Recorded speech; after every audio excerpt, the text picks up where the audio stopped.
to using nature as materials for creative expression was being a backcountry guy and doing primitive living wilderness survival stuff. And so I have a fair amount of knowledge on all of that stuff, but what I'm drawn to most is the ancestral skills that are crafts. You know what I mean? I like to make things functional, but I like to make them beautiful as well. So favorite things, I don't know, it's also fun. And the thing is, I don't feel like a master at anything yet. You know, I do a little bit of everything, you know, and I work with a lot of different materials. But I've gotten better in general, you know, because when I first started making things, because it was an untapped talent for a long, long time, and when I first started making things, all of my mentors were making things that looked a lot cooler than what I was making, and it was frustrating. I'm like, I'm not a maker, I'm not creative, you know. But I am more and more delighted with the things that I create all the time, and with the ideas that I have, and sometimes the inspiration strikes and it's pretty bizarre, like human hair earrings, for instance.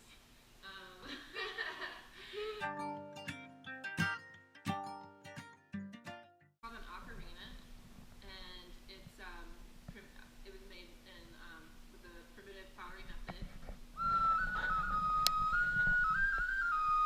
I don't really know how to That's amazing. but it's pretty cool.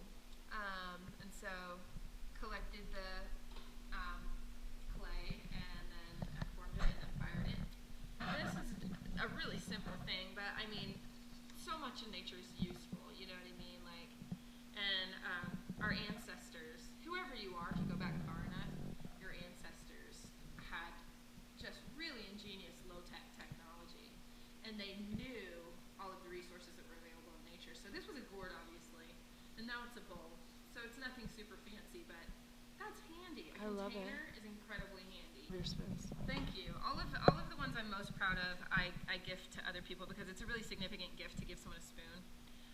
So most of the spoons I've kept are function. Like this one you can see has had a lot of, this one is my most used spoon. This has had a lot of field time.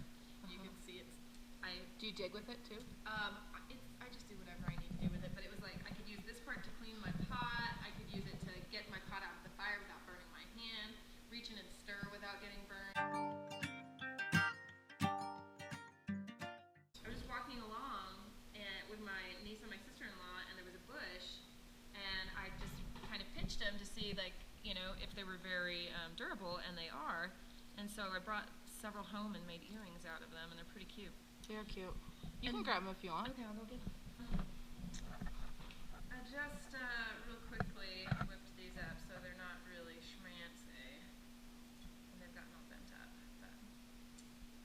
So that's basically the gist. And then these are ghost beads, which is the juniper berry seed. And you did this last night, right? Yeah. I had a bracelet that broke, and I'd been meaning to restring it for quite some time, and then I made it much longer with some other ghost beads that I collected in Arizona, Utah, and Idaho. And then recently I was girls' camp director, and so I taught the girls how to make dream catchers. Yeah. And this is willow around it, so you just kind of shape the willow however you want it. And then I have some more dream catchers on the wall.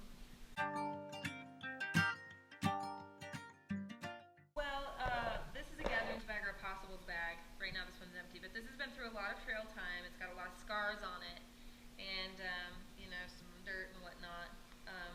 You know, as you go about, you want to have something to gather the things that you find, and that's what. Little bits and bobs that you make stuff out of. Little bits and bobs, and then this top actually, I was taking a bra making class, like leatherworking, buckskin bra making class from my friend Katie, and but it just ended up a top. I obviously don't wear it by itself. I like to layer it. And then on the side, that is my trail sign. My trail name is Rising Star. And cool.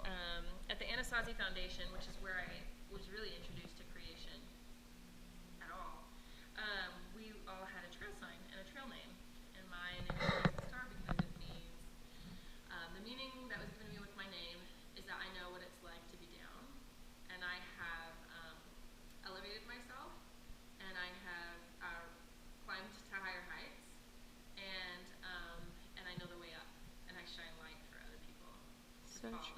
as they rise. So true. Love it. Some boots that I love. They're probably one of the favorite things I own. And you made them. I made them, They're yeah. amazing. This was just kind of a hideous leather that my friend had and gifted to me.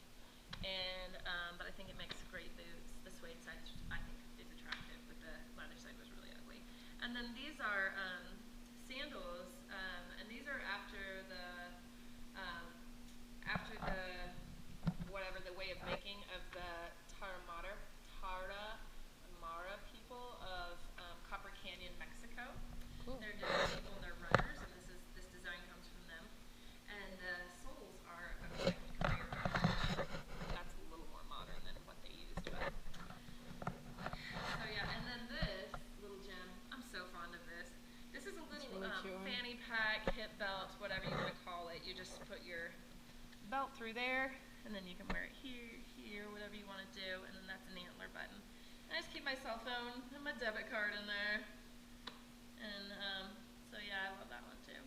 So fun. Yeah, and then these things, if you're interested, I forgot what I'm gonna make with this. Oh, I'm gonna make a bow. I'm gonna make a bundle bow out of this, where you bundle sticks together and you like lash it, and then they form a bow. I haven't done that before, so I don't know how it'll turn out. And then this I made recently. It's a 4-prong spear. So these things are more practical than beautiful, though. I think that's really cool. attractive. Yeah. So that will help me to get some fish for food, hopefully. And then this is actually, it doesn't look like much, but this is part of a Paiute deadfall trap. All it's missing is a heavy something, like a stone or a log that would fall and instantly kill a small animal if you were hungry. So the way the notches are, it makes a 4 shape, and you can balance it. It takes so much precision, and you just have to continue to like make little tiny modifications until you can get it to balance. And then this one does work. So, and then this is a backpack frame. You just use whatever you can get for straps, and I typically use leather. And then you just put everything in a bundle, in a blanket or whatever you have, or in a tarp if you have it, and just tie that onto the back of it, and then put your straps on, and it holds your stuff on? Exactly. Cool. And I've used a lot more of just a prim pack, which is just where you strap the bundle to your back, and this is much more comfortable if you've got a pack frame.